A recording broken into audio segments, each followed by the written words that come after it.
Because the Chinese believe in power play. ये China जो है ना, ये जैसे हम लोग कहते हैं वासुदेव कुटुंबकम, ये सब कॉन्सेप्ट तो है ही नहीं चाइना का।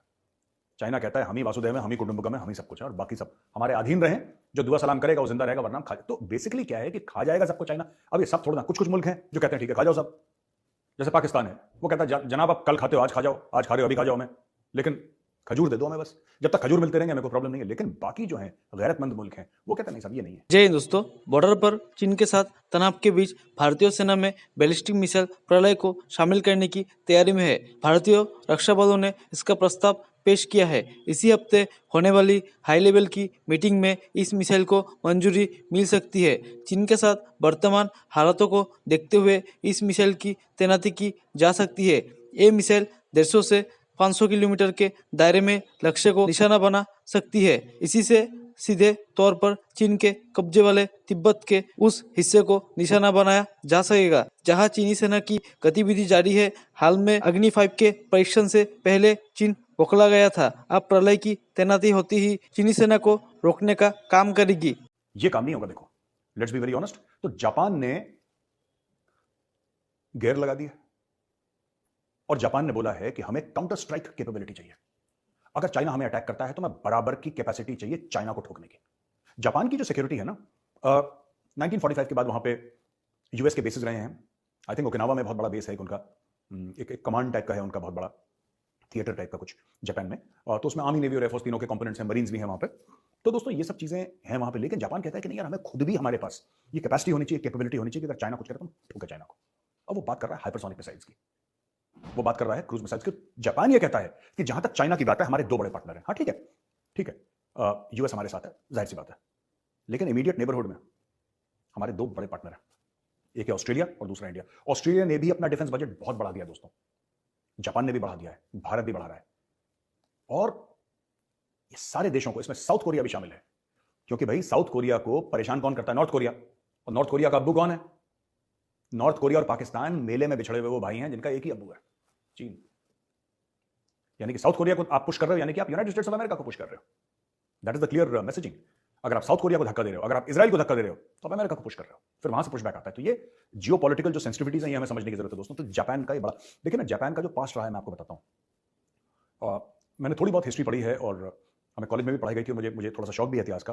जो टोकुगावा शोगन्स थे और मेजी रेस्टोरेशन की हम लोग बात करते हैं जापान में, खासतौर से जब टोकुगावा शोगन्स थे, जो शोगनेट वहां पे बनी, और जिस तरीके से वहां पे एक जो पहले से वॉरियर मेंटालिटी थी, समुराई मेंटालिटी थी, वो मैनिफेस्ट हुई, मतलब एक इंस्टीट्यूशनलाइज हो गई। वो पहले से थी, वो ऐसा नहीं है कि टोकुगावा शोगन्स के दौरान, टोकुगावा शोगन्स उस जमाने के मतलब बड़े बड़े वॉरलॉर्ड्स हुआ करते थे। आप एक किस्म से वॉरलॉर्ड्स तो नहीं कहूंगा, लेकिन आप लूजली मान लीजिए उस समय के बाहुबली हुआ करते थे जापान के, जिनका एक जमाने में जो पावर था वो जापान का जो एम्परर था, महाराजा था जापान का, उससे भी ज्यादा था।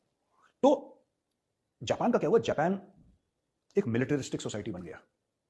ठीक है, कल्चर बहुत जबरदस्त है जापानियों का, म्यूजिक कल्चर, बहुत पुरानी कौम है, बहुत जबरदस्त लोग हैं, लेकिन उनका कल्चर मिलिटरिस्टिक बन गया। कोड ऑफ द वॉरियर जिसको कहते हैं ना, कि कोड ऑफ द समुराई, जैसे बुशिदो एक बहुत बड़ा एक कॉन्सेप्ट है जापान में, बुशिदो, कि जो फाइटर है, जो वॉरियर है, उसको ये करना चाहिए, ये नहीं करना चाहिए। तो उसमें कई सारी चीजें, मैं बेसिकली आपको ये बताना चाहता हूं ना कि ये सोते शेर को जगाना ये चाइना ने ठीक नहीं करा। अभी जर्मनी भी, इन सब के इतिहास जो है ना ठीक नहीं है। मैं आपको एक दो नाम बताता हूं, आपको पता लग जाएगा। आपने मित्सुबिशी सुना होगा, जो मित्सुबिशी गाड़ियां बनाता है, या मित्सुबिशी, मित्सुबिशी की इलेक्ट्रॉनिक के आइटम्स भी आते हैं, कई सारी चीजें मित्सुबिशी की आती हैं। ये सेकंड वर्ल्ड वॉर के दौरान ना फाइटर प्लेन बनाता था, जीरो करके एक प्लेन आता था जापानीज, वो बनाता था, जिसके आगे वो बारूद डाल के वो सुसाइड कमिट कर देते थे। वो जैसे वो प्लेन उड़ रहा है, मिशन में जा रहा है, जैसे ही किसी अमेरिकन ने उसको गोली चलाई और जापानीज प्लेन जो है, जो कामिकाजी मिशन में है, सुसाइड मिशन में है, अगर उस पर गोली लगी और उसको लगा कि मेरा प्लेन अब बचा नहीं पाऊंगा, तो वो पायलट प्लेन को लेके अमेरिकन जो युद्धपोत था या कोई भी बड़ा जहाज था उसके अंदर घुसा के खुद को भी मार देता था और जापानियों को भी, अमेरिकन को भी मार देता था, या इंग्लिश को भी मार देता था। कामिकाजी वर्ड जो है, जो सुसाइड एयर से, इस तरीके के उन्होंने नेवी के भी बनाए थे, जो छोटी सुसाइड सबमरीन्स लेकर जाते थे और खुद को भी मार देते थे। तो ये बड़ा एक ऑनर की बात मानी जाती थी, इज्जत की बात मानी जाती थी कि एम्परर के नाम पे और देश के नाम पे हमने अपने आप को कुर्बान कर दिया। ये मित्सुबिशी यही बनाता था, ये जहाज। जो काफी सारे जापान की कंपनीज, अगर आप इनका पास देखेंगे आपको पता लगेगा, जो बड़े बड़े ब्रांड हैं। आई थिंक सोनी ने कभी काम नहीं करा। एकियो मोरिटा की बड़ी फेमस किताब है मेड इन जापान, सोनी की कहानी, बड़ी खूबसूरत किताब है, पढ़िएगा। जापान ने कभी काम नहीं करा, लेकिन ऐसे कई आपको ब्रांड मिल जाएंगे जो कि आपको ऐसा पता लगेगा कि इनका जो पास था ना, तो इसको जगाना नहीं चाहिए। मैं कह रहा हूं कि इनका बड़ा खतरनाक पास्ट है। मैं आपको बताना चाहता हूं, आपने एक बड़ा फेमस ब्रांड सुना होगा, ह्यूगो बॉस। ह्यूगो बॉस, लोग कहते हैं कि ह्यूगो बॉस जो था हिटलर की जर्मनी के दौरान ये नाजी ऑफिसर्स के लिए इन्होंने वर्दियां डिजाइन करी, हिटलर और उसकी कोर टीम के लिए और दुनिया भर के लिए वर्दियां ये लोग बनाते थे। देखो उनका काम था, जो भी पावर में होता है उसके लिए काम करता है आदमी, जाहिर सी बात है, लेकिन मैं बता रहा हूं आपको कि इनका एक पास्ट है। और चाइना को इतनी समझ होनी चाहिए कि जापान और जर्मनी सो रहे हैं, इनको सोने दो, सो रहे हैं इनको सोने, अगर इनको जगाओगे तो फिर अब इसने जगा दिया। रूस ने धक्का दे देके जर्मनी को जगा दिया, चाइना ने धक्का दे देके जापान को जगा दिया, और फिर वो militaristic society. By the way, the word kamikaze means divine wind. वो मंगोल्स का जहाज आए थे और बहुत साल, कई सौ साल पहले, और वो जापान को इन्वेड करने वाले थे। फिर जापानीज ने प्रे करा अपने भगवान से कि आप हमें बचाओ, तो भगवान ने फिर एक बड़ा तूफान भेजा, एक टाइडल वेव भेजी, एक बहुत टाइफून या कुछ ऐसा समुद्री प्रलय टाइप का आया, जिसने कि जो मंगोल जहाज थे वो सबके सब खत्म कर दिए। तो उसको कहते हैं कामेकाजी, डिवाइन विंड। तो इन्होंने अपना नाम डिवाइन विंड रखा था, जो सुसाइड बॉम्बिंग करते थे। तो ये देखिए, ये पास्ट है जापान का, और चाइना फिर से धक्का दे रहा है। वो राख का ढेर है मिलिटरीली, मैं आपको बता रहा हूं, जापान राख का ढेर है, लेकिन उसके अंदर चिंगारी दबी हुई है। इसको छेड़ना नहीं चाहिए कायदे से। Don't push the Japanese, nothing good will come out of pushing Japan. जो चाइना का घमंड है ना कि जापान छोटा मुल्क है चाइना के बनस्पत, काफी छोटा है, पॉपुलेशन बहुत छोटी है चाइना के बनस्पत, लेकिन ये बहुत खतरनाक मुल्क था पास्ट में, आज से 75 साल पहले। बहुत खून खराबा हुआ है। और ऐसी बात नहीं कि अमेरिका ने नहीं करा, अमेरिका ने तो एटम बम गिरा दिया फिर, तो अमेरिका के बराबर खून खराबा किसी ने कराया नहीं, लेकिन जापानीज भी कम नहीं थे। जर्मन्स तो अलग ही लेवल का खेल खेल रहे थे। तो अब ये दो पुरानी जो ताकतें हैं दुनिया की, अब फिर से वो जीवित हो रही हैं, और मुझे लगता है ये बहुत बड़ा फिक्र की बात है। अच्छा दोस्तों, एक नई मिसाइल है जो इंडिया में इंडक्ट होने वाली, उसका नाम है प्रलय।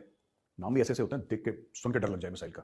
150 से लेकर 500 किलोमीटर तक की है प्रलय, and in many cases it will replace the Prithvi missile. जो पृथ्वी मिसाइल है ना, उसको कई जगह ये रिप्लेस करेगी। पृथ्वी थोड़ी सी पुरानी टेक्नोलॉजी है। प्रलय ये कहते हैं proposal move by the Indian defence forces in advance stage and is scheduled to be taken up for clearance during high level meeting this week. इसी हफ्ते इसका अप्रूवल आएगा। और Pralay is powered with solid propellant rocket. ये पहले जो उसका कहते हैं लिक्विड था पृथ्वी का।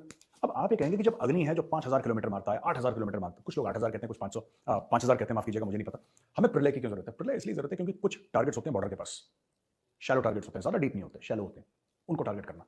और ये जो प्रलय है ये बहुत काम की चीज है, ये तैयार है, अप्रूवल मिलेगा। ऐसा नहीं कि 10 साल के बाद, आप देखिएगा बहुत जल्दी जल्दी इंडक्ट होगा। और इंडियन आर्म फोर्सेस को ऐसा पंच चाहिए कि जो डेप्थ में, ज्यादा नहीं और थोड़े डेप्थ में, जो चाइनीज हेडक्वार्टर्स है, कल अगर उनको टारगेट करना पड़े तो प्रलय उनको टारगेट करेगा।